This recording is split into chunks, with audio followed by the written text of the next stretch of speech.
आप सभी का स्वागत है अपनी मैथ्स ट्रिक में। आज हम लोग स्टार्ट कर रहे हैं class 10th board exam paper solution. उसमें आज हम 5 प्रश्न देखेंगे। पहले के 5 ऑब्जेक्टिव प्रश्नों का हल करेंगे। उसमें कहीं कहीं जो ट्रिक लग रही है उसको भी मैं आपके साथ साझा करूंगा कि कैसे आप प्रश्नों को कम समय में हल कर सकते हैं। तो चलते हैं अपन प्रश्नों की तरफ। पहला प्रश्न है, दो संख्याओं का HCF। यहाँ पर आपके प्रश्न में लिखा हुआ है महत्तम समाप्रवर्तक 27 है तथा एलसीएम लघुत्तम समाप्रवर्तक 162 है। यदि एक संख्या 54 है तो दूसरी संख्या क्या है? ये प्रश्न है। अगर आपने 10वीं का मैथ्स का पहला चैप्टर पढ़ा है तो एक फॉर्मूला पढ़ा होगा कि दो संख्याओं का गुणनफल। इधर देखिए, अगर नहीं पढ़ा तो मैं बता देता हूँ। A into B equals to LCM into HCF. क्या फॉर्मूला है कि दो संख्याओं का गुणा। दो संख्या कौन सी है? ए और बी। कोई भी संख्या हो सकती है, 5 7 हो सकती है, 7 14 हो सकती है, कुछ भी हो सकती है, कोई पूर्णांक हो सकता है। तो ए इंटू बी और इनका एलसीएम, ए और बी का एलसीएम और ए और बी का एचसीएफ को गुणा करें तो वो आपस में क्या आते हैं? बराबर आते हैं। इसी फॉर्मूले पर प्रश्न पूछा है कि एचसीएफ तो है 27, तो अपन लिख देते हैं एचसीएफ कितना है? 27। एलसीएम कितना है? 162। एलसीएम है 162 और एक संख्या 54 है। दूसरी संख्या आपको पूछी, एक संख्या कितनी है? 54। दूसरी अपने को पता नहीं है, तो यहां से 54 गुणा में उधर भेजेंगे तो भाग में बी बराबर आ जाएगा 162 इंटू 27 बटा 54। ऊपर 162 के गुणा में 27 है तो 27 के पहाड़े से काट देते हैं, 27 दुए 54। और 2 की टेबल में 162 देख लो, भाग दे दो 162 बटा 2, कितना आ जाएगा? 81। तो पहले प्रश्न का आंसर क्या आएगा? 81। बहुत आसान प्रश्न है और इस फॉर्मूले पर बोर्ड एग्जाम में अक्सर प्रश्न पूछा जाता है। तो पहले का आंसर हो गया 81।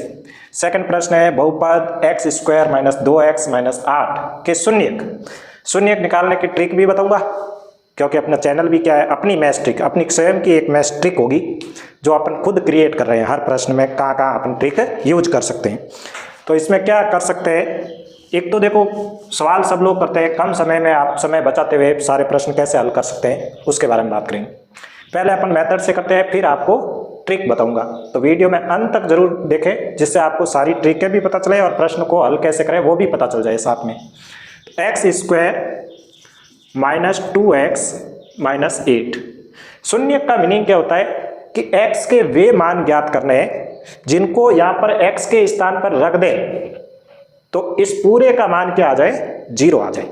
सीधा सा सिंपल सा यही इसका आंसर है कि x के ऐसे मान आपको ज्ञात करने हैं दो, जिनको यहां रख दे तो ये पूरा का पूरा मान क्या हो जाए? 0 हो जाए। ओके, चलो फिर देखते हैं कैसे सॉल्व करते हैं। सॉल्व करने के लिए आपको अचर को देखना है। लास्ट वाला पद जो अचर होता है उसके गुणनखंड करने। गुणनखंड समझते हैं ना? 8 कैसे कैसे अपन प्राप्त कर सकते हैं।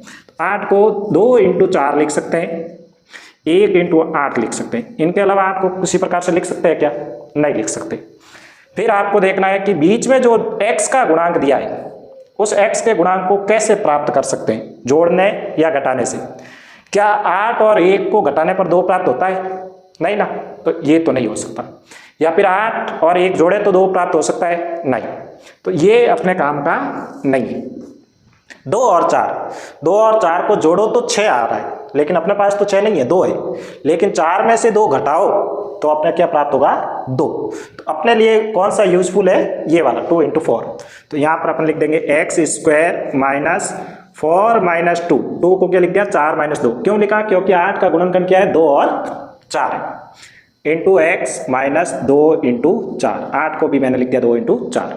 अब माइनस को अंदर भेज देते हैं, एक्स को भी अंदर भेज देते हैं। तो अपने पास आ गया x square minus 4x minus minus क्या हो गया? Plus 2x minus 2 into 4। Okay, अब आपको इनके गुणनखंड के लिए दो में से क्या लेंगे? कॉमन। फर्स्ट 2 स्टेप में से कॉमन लेंगे और सेकंड 2 पद में से कॉमन लेंगे।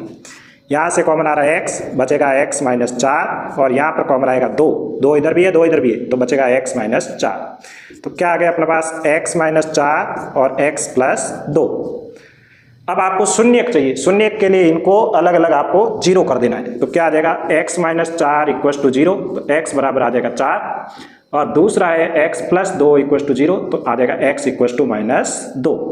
तो -2,4 किसका आंसर है? सी ऑप्शन इसका राइट आंसर है। अब आपको लग रहा होगा कि सब तो ट्रिक बताने वाले थे, तो अब सुनिए आपकी ट्रिक।